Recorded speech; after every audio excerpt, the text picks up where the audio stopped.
Bien sûr que Xavier Bertrand et Bruno Retailleau ont raison.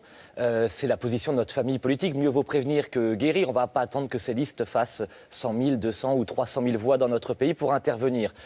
Ce que nous proposons est assez simple. Par exemple, on pourrait imaginer, à travers une charte de la laïcité, de demander à l'ensemble des formations politiques de signer cette charte qui reconnaîtrait la liberté de culte, la liberté de conscience, la supériorité des lois de la République sur toute loi religieuse, ou encore l'égalité entre les hommes et les femmes.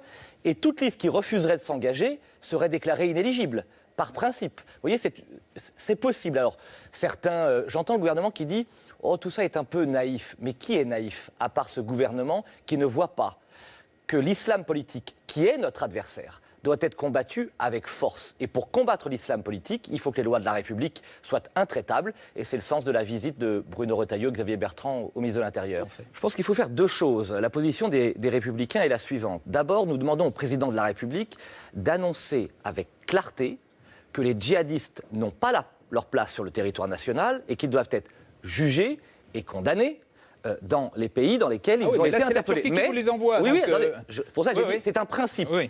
Et on l'a vu. C'était le seul principe du gouvernement, d'ailleurs.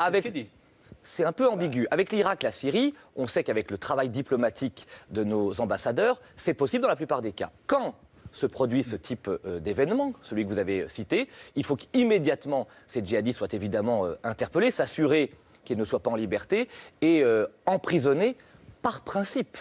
Par principe. Moi, je plaide pour ces gens-là pour la présomption de culpabilité. Quand on s'attaque à ce point à la dignité humaine et qu'on menace la sécurité nationale, il faut que les pouvoirs publics soient intraitables.